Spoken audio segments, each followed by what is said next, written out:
All right, so today we're checking out Royal Palm Pointe Park and the stories that it holds. So let's go and see what we see over here.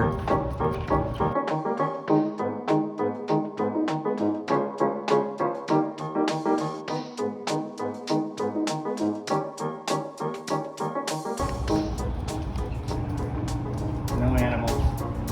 Well, unfortunately, there are no animals except handicap accessible allowed in here, which is often the case in Florida. They have a fountain that works in this area right here, but it's not working right now.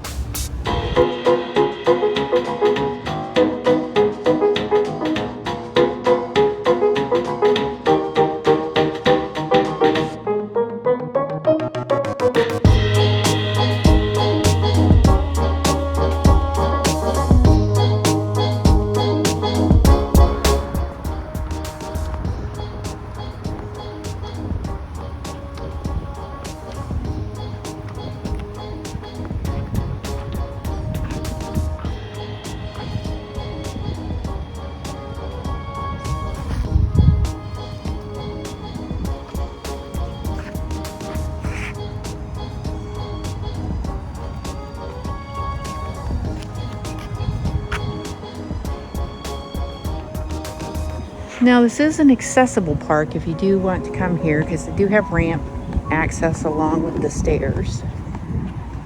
So that is a nice feature. And there's a fishing pier here,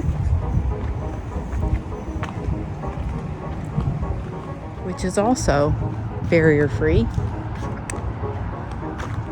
And you're right on the river here. It's a very nice view that you get. But this is the story that we're here about.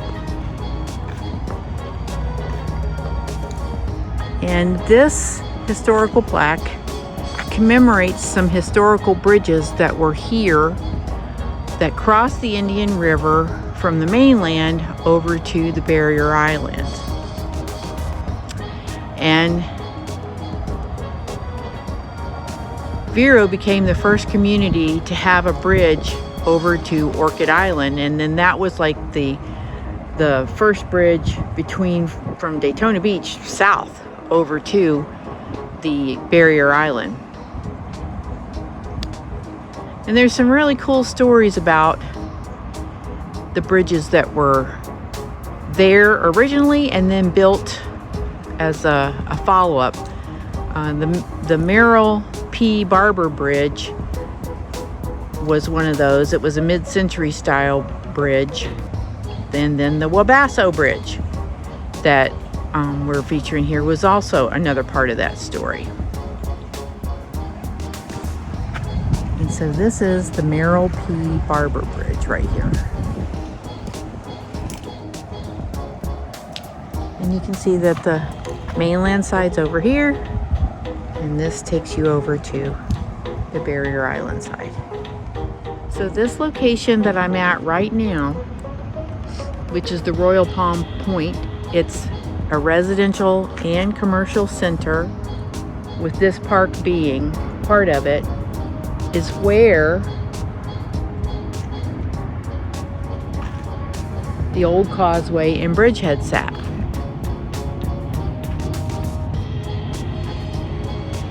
Which means that the angle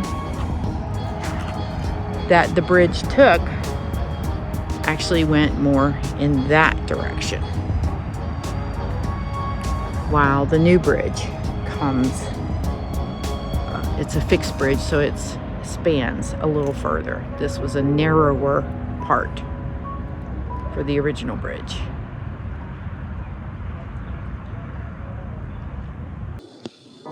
I found an interesting connection to this park and the location of the old Wabasso swing bridge that's a little known story. This old bridge, which was built back originally in 1927 and was the only way to cross the Indian River Lagoon between the small town of Wabasso and Orchid Island. It was your only access to get to the southern side of the inlet there at Sebastian. And it was a swing bridge, an old metal swing bridge. In the late 1960s, it was becoming really worn out and unsafe. And so the Florida Department of Transportation was going to replace it with the bridge that you see here.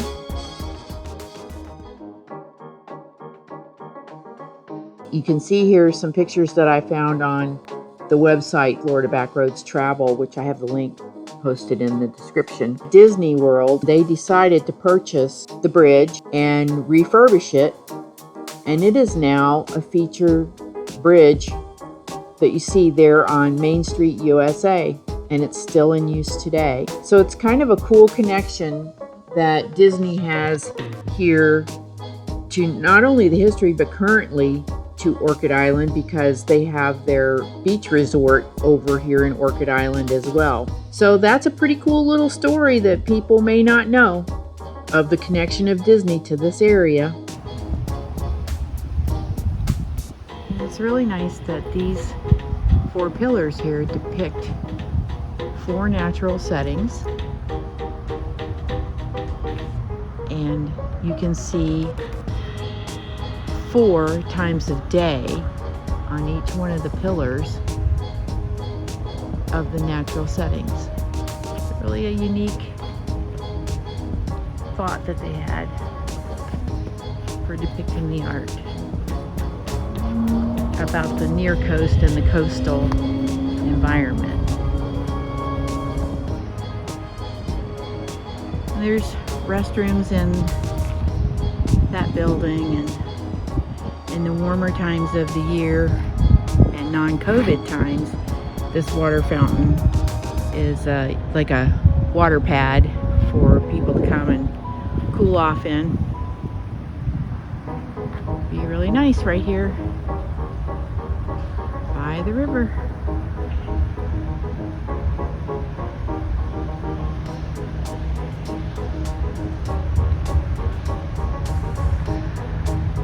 Got wildlife just all around you, all the time. That's what's kind of neat about the coastal areas, tidal areas of Florida. Hello friends, and thanks for giving us your time. And please drop us a comment, because we just love getting those. But more importantly, keep going out and exploring. Life matters. We hope to see you again soon. Bye bye.